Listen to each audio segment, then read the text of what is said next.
Back back back. নমস্কার বন্ধুরা, যারা চেনেন না তাদের জন্য আমি বিশ্বনাথ, ডগ বিহেভিয়ারিস্ট।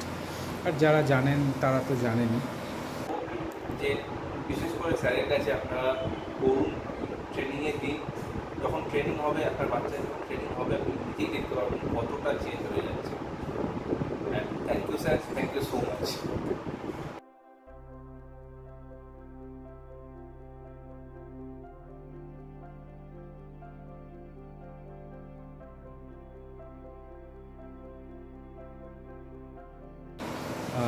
আজ গোকুলের এখানে আমি এসেছি। গোকুল আজকে 1 বছর 4 মাস বয়স, সিটজু পিওর ব্রিড।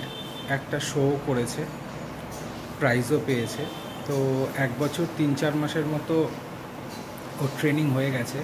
আজকে ওর প্যারেন্টস সাহেব বাবু আর মুনাই, তাদের আমি কিছু কথাবার্তা শুনবো, নেব। গোকুল ছোটোবেলায় কেমন ছিল, কতদিনে আমি এই বাড়িতে এসেছি, কি দরকার ছিল। আর এটা বাঙুর এভিনিউর এরিয়া, এখানেও অনেক ট্রেনার বিহেভিয়ারিস্ট আছেন। আমাকে কেন সেই বাটানগর নঙ্গি থেকে আসতে হয়েছিল, এবং জাস্ট আজকে আমার ক্লাস কমপ্লিট হচ্ছে। তো এই সমস্ত নিয়ে কতটা কি প্রগ্রেস হয়েছে, আদেও প্রগ্রেস হয়েছে কি না, এই সমস্ত কিছু নিয়ে একটা ভিডিও শ্যুট হচ্ছে। এই সমস্ত কিছু নিয়েই ওনারা সাহেববাবু আর মুনাইয়ের সাথে কথা হবে। চলুন, আমাদের সামনে সাহেববাবু আছেন, আর এখানে গোকুল, আর ও হচ্ছে রিচি। ঠিক আছে? তো সাহেববাবু, প্রশ্ন এটাই যে 1 বছর 2-3 মাসের মতো ক্লাস হলো, কি ফিল করছেন, একদম কি ফিল করছেন, এবং কেন ভেবেছিলেন যে দরকার একজন বিহেভিয়ারিস্ট বা ট্রেনারের, কতটা কি প্রগ্রেস হলো, আদেও কিছু হলো নাকি? হ্যাঁ, তো এইটা আমার ফ্রেন্ডস, দর্শকদের, এবং যারা নতুন ডগ নিবে তারা কতদিনে বিহেভিয়ারিস্ট বা ট্রেনার অ্যাপয়েন্ট করবে বা করা উচিত, এটা নিয়ে আপনার যা মনের ইচ্ছে বা বক্তব্য সেটা একটু বলুন।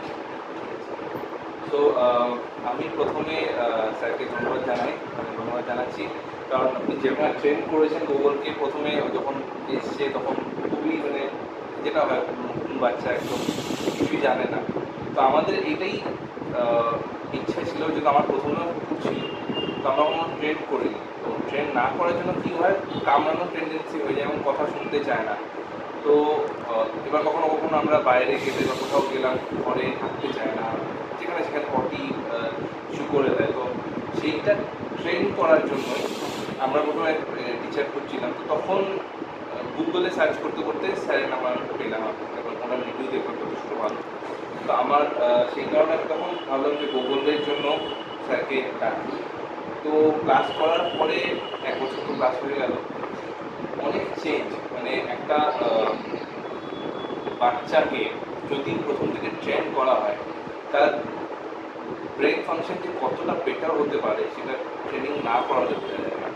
আর অ্যাটিটিউড, সাইকোলজি, চেঞ্জ হয়ে গেছে, টেম্পারমেন্ট, ঠিক জায়গায় পি পটি করা, এক্স্যাক্টলি। বাড়িতে গেস্ট এলে তাদের গায়ে আননেসেসারি না লাফানো, তারপর কামড়ানো নয়, কাউকে যদি কেউ আদর যদি করে যাতে না কামড়ায়, সেগুলো কামড়াচ্ছে না। তারপরে গ্রিটিংস করা, তারপর তাদেরকে গেস্ট এসছে, সেখানে তারা খাচ্ছে, সেখানে এসে আননেসেসারি বসে ইয়ে করা, হ্যাঁ, এম্বারাসিং সিচুয়েশন সেগুলো হয়ই না, সব করেই না বলতে। এটা ট্রেনিং এর জন্য সত্যি খুব হেল্প হয়েছে।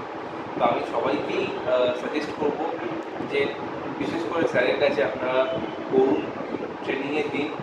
যখন ট্রেনিং হবে, আপনার বাচ্চা যখন ট্রেনিং হবে, আপনি নিজেই দেখতে পারবেন কতটা চেঞ্জ হয়ে যাচ্ছে। Thank you sir, thank you so much.